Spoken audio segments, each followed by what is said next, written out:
So welcome back to one of my video reactions today. This is going to be for a brand new trailer for Resident Evil Infinite Darkness. But before we get on with that, I want to talk about the G.I. Joe's Snake Eyes trailer. So I didn't really do a reaction to that at all because it was so short. Apparently it was part of an MTV Awards ceremony that happened over the weekend. Like MTV is still relevant.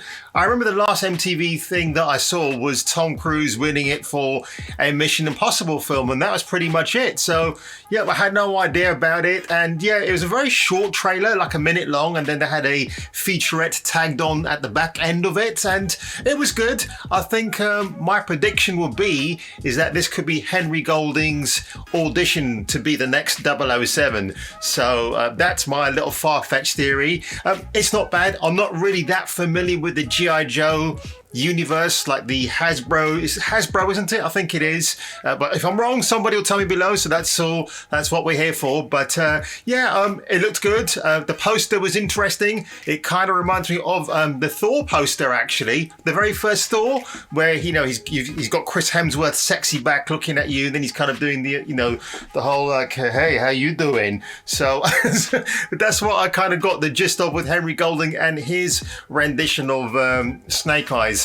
Although the funny thing is, Snake Eyes wears a mask and he's kind of mute for the rest of the movie and in the comics, so they should probably stick along with that. I think Henry Golding's one of these guys, although he's got star power, I don't think he is in that position to say, look, I want to have my face shown a lot more, blah, blah, blah. He seems like a nice guy, so, I can't say more about that. But look, without further ado, you haven't come here to hear me rambling on about Snake Eyes. We can talk about that when the full trailer drops. Today, we are talking about the brand new trailer, which aired about 24 hours ago or more for Netflix's new Resident Evil CG animated show, Infinite Darkness. I can't wait. I'll talk a bit about it afterwards. So without further ado, I'm just going to sit down on my chair and we're going to get on with this reaction.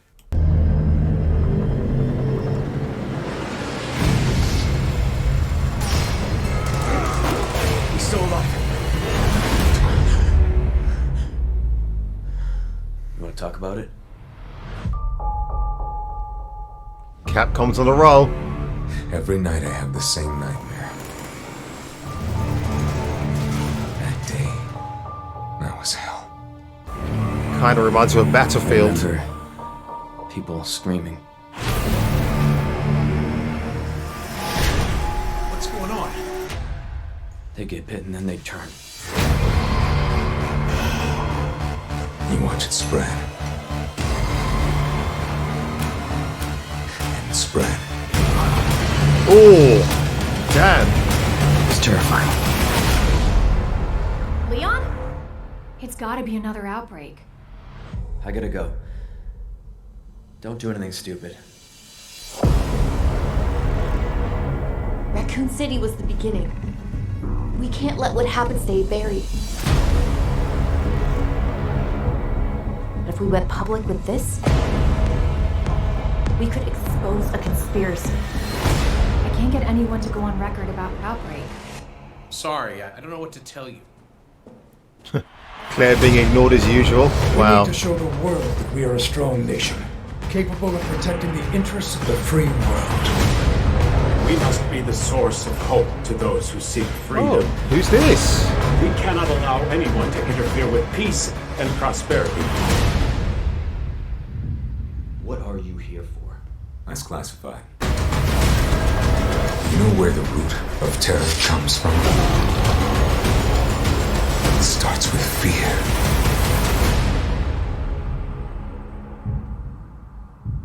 I will show you fear. Oh, hello.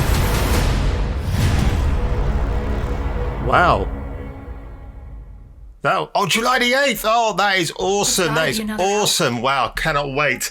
Well, that was a really good trailer. I really, really liked that. It gave a lot more context to what's going on within this series. I don't know how many episodes it's going to be. I'm hoping it's going to be like maybe 10. That's what I'll be looking at. And I hope that Netflix drops it all in one go. That's what I really want to see, rather than a week by week teasing what's going to happen next. And of course, the thing I predict I'm going to do is probably watch it again after I've done my first binge watch, probably give it about 40 hours, go back into it. I'm really, really hyped for this. I do love the Resident Evil franchise. I haven't played Resident Evil 8 yet because I'm too busy soaking up the goodness of the Mass Effect Legendary Edition remaster, which on my new computer and my new graphics card is just insane. Like, oh my god, it's literally the graphics are jumping out of you from the screen. But back to this really quickly.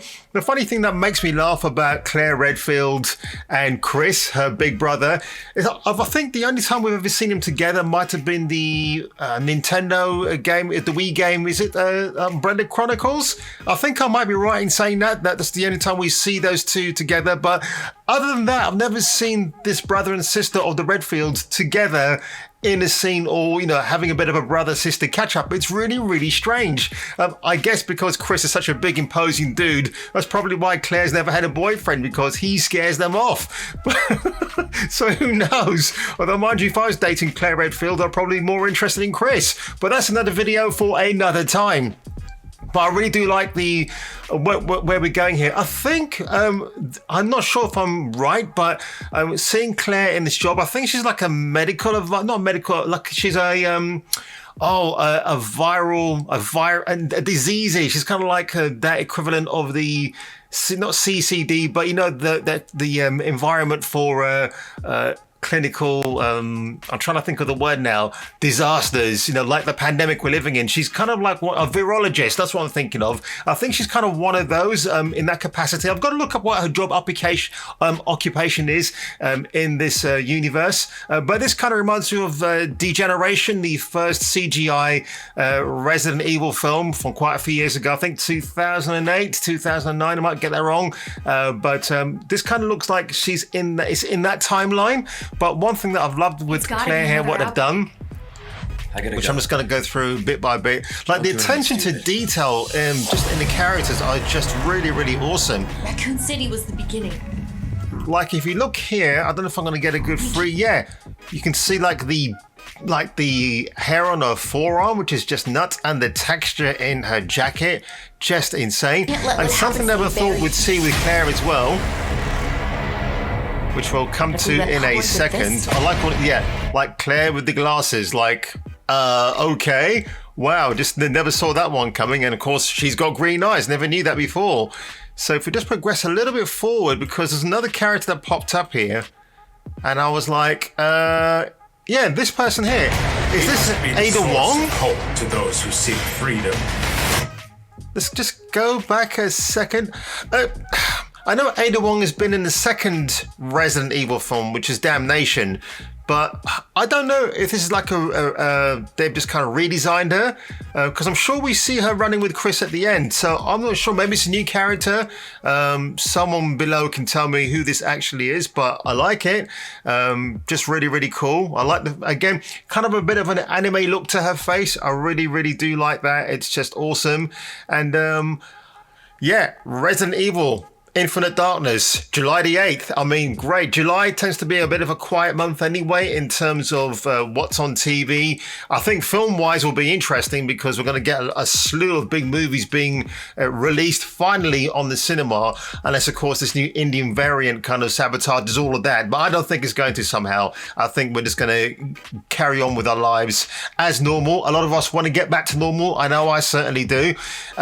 So that's been my reaction to Resident Evil, Evident, Infinite Darkness. Evidently, I need another shot of caffeine, that's for sure. So do leave a thumbs up, leave a comment below, and I will see you on my next reaction/review video.